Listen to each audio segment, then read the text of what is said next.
నమో నారాయణాయ. శ్రీమద్ రామాయణము బాలకాండ. వాల్మీకి మహర్షి దేవర్షి నారదుడిని ఇలా అడిగాడు: ఓ నారద మహర్షి, ఈ భూలోకంలో మంచి గుణములు కలవాడు, పరాక్రమవంతుడు, ధర్మాత్ముడు, ఎదుటివారి ఎడల ఆదరభావం కలవాడు, చేసిన మేలు మరువనివాడు, ఎల్లప్పుడూ సత్యమునే పలుకువాడు, గట్టి సంకల్పం కలవాడు, అనుకున్న పడి నెరవేర్చే గుణము కలవాడు, ఈ సద్గుణములు కలవాడు ఎవరైనా ఉన్నారా? అంతేకాదు, మంచి నడవడి కలవాడు, సర్వభూతములందు ప్రీతి కలవాడు, అన్ని విద్యలు నేర్చినవాడు, తనకు అసాధ్యమంటూ లేదు అని నిరూపించినవాడు, ఎల్లప్పుడూ ఆనందంతో తొణికిసలాడేవాడు, అటువంటి వ్యక్తి ఎవరున్నారు?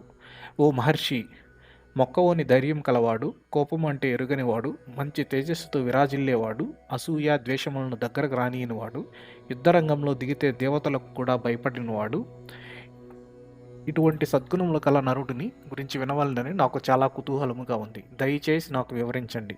ఎందుకంటే నీవు ముల్లోకములు సంచరిస్తూ ఉంటావు, అందువలన నీకు తెలిసే ఉంటుంది.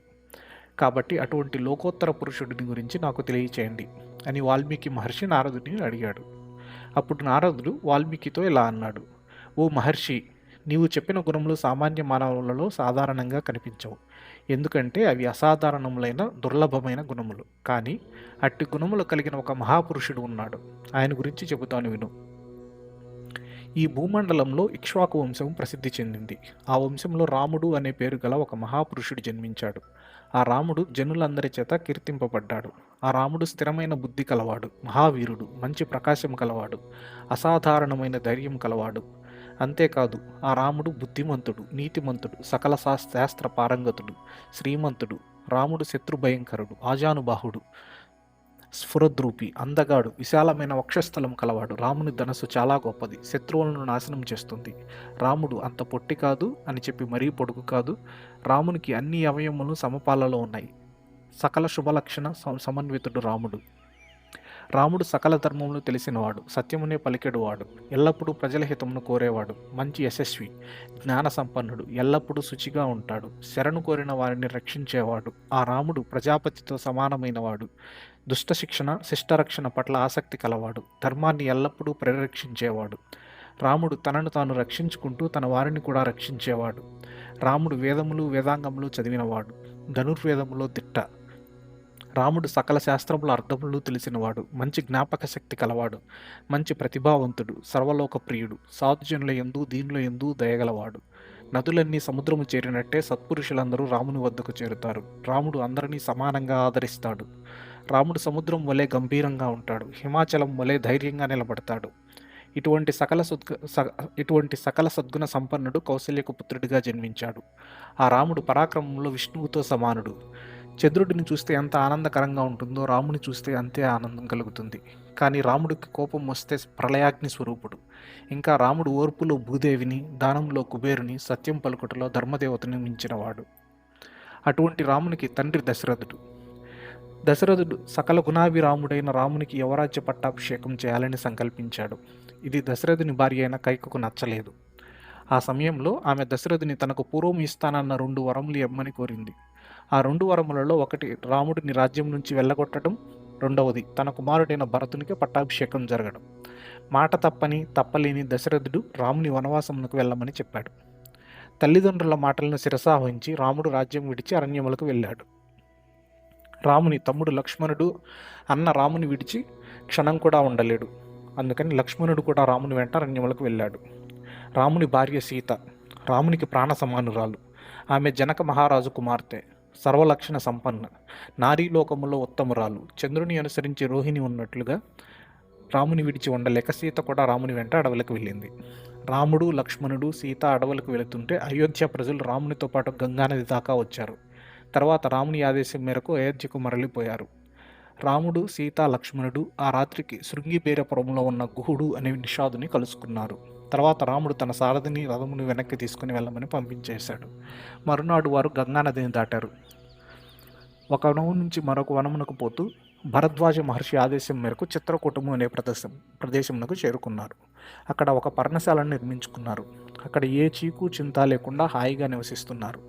ఇక్కడ అయోధ్యలో ఉన్న దశరథుడు పుత్రవియోగం తట్టుకోలేక స్వర్గస్థుడయ్యాడు. దశరథుని మరణం తర్వాత భరతుని రాజ్యాభిషిక్తిని కమ్మని వశిష్ఠుడు మొదలగు వారు కోరారు. కానీ భరతుడు ఒప్పుకొనలేదు.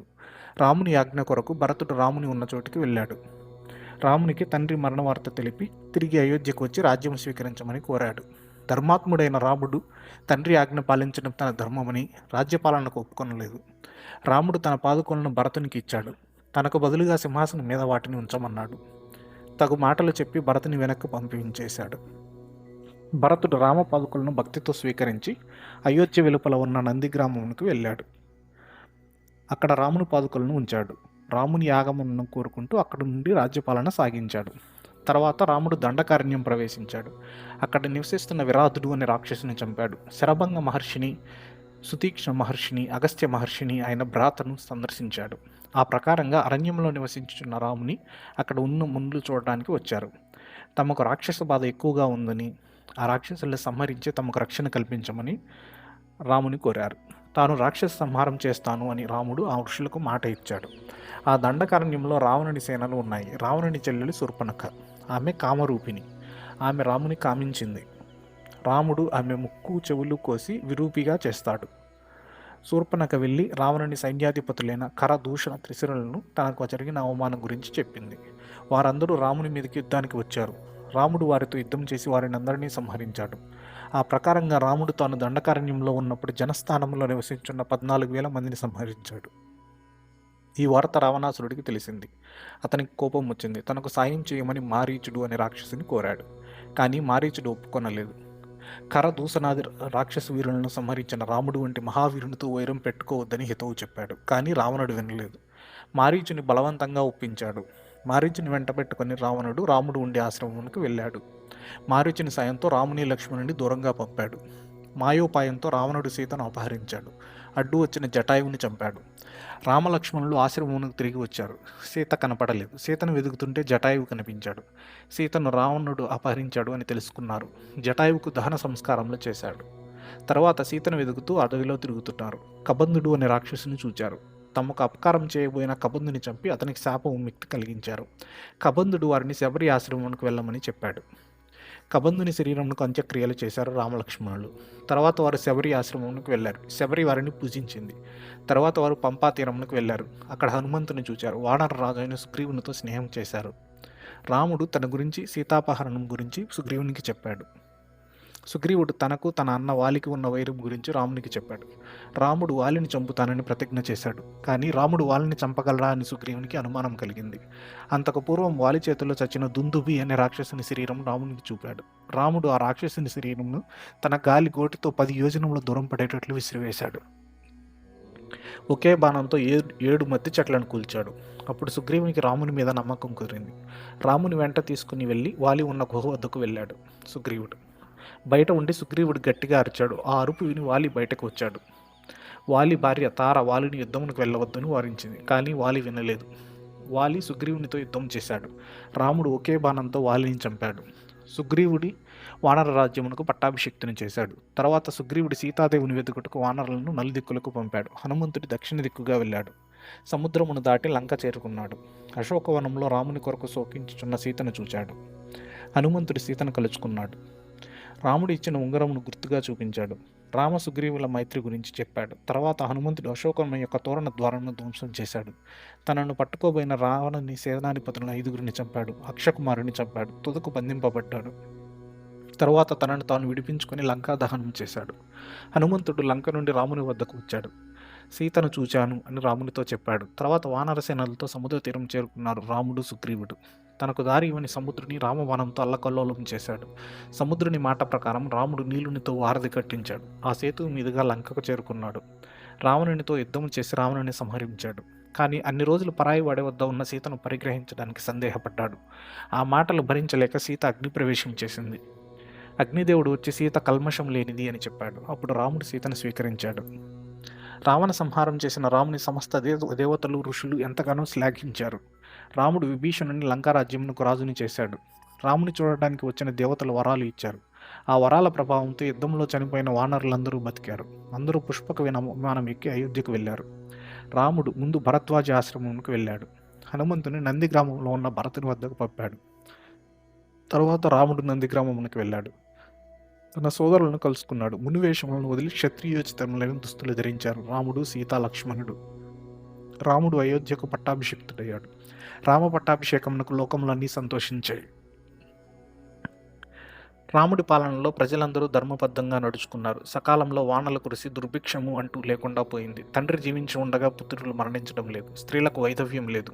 స్త్రీలందరూ పతివ్రతలుగా ఉన్నారు. రామరాజ్యంలో అగ్ని భయం, చోర భయం, జల భయం, ఆకలి భయం కానీ లేవు.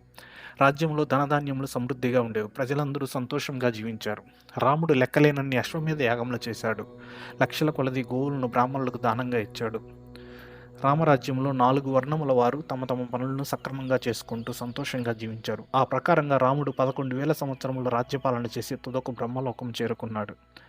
ఈ రామచరిత్ర అతి పవిత్రమైనది. సమస్త పాపములను నాశనం చేస్తుంది, పుణ్యములను కలుగజేస్తుంది. ఈ రామకథ వేద సమ్మతము. ఈ రామచరిత్రను చదివిన వారికి సమస్త పాపములు తొలగిపోతాయి. వారికి ఆయువు వృద్ధి చెందుతుంది. పుత్ర పౌత్రాదులతో సకల సుఖములు అనుభవిస్తారు. తర్వాత స్వర్గలోకం చేరుకుంటారు. ఈ రామాయణం చదివిన బ్రాహ్మణులు అన్ని విద్యలలో ప్రావీణ్యులవుతారు. క్షత్రియులకు రాజ్యప్రాప్తి కలుగుతుంది. వైశ్యులకు వ్యాపార అభివృద్ధి కలుగుతుంది. శూద్రులు కీర్తిమంతులవుతారు. ఓం తత్సత్, ఓం తత్సత్, ఓం తత్సత్.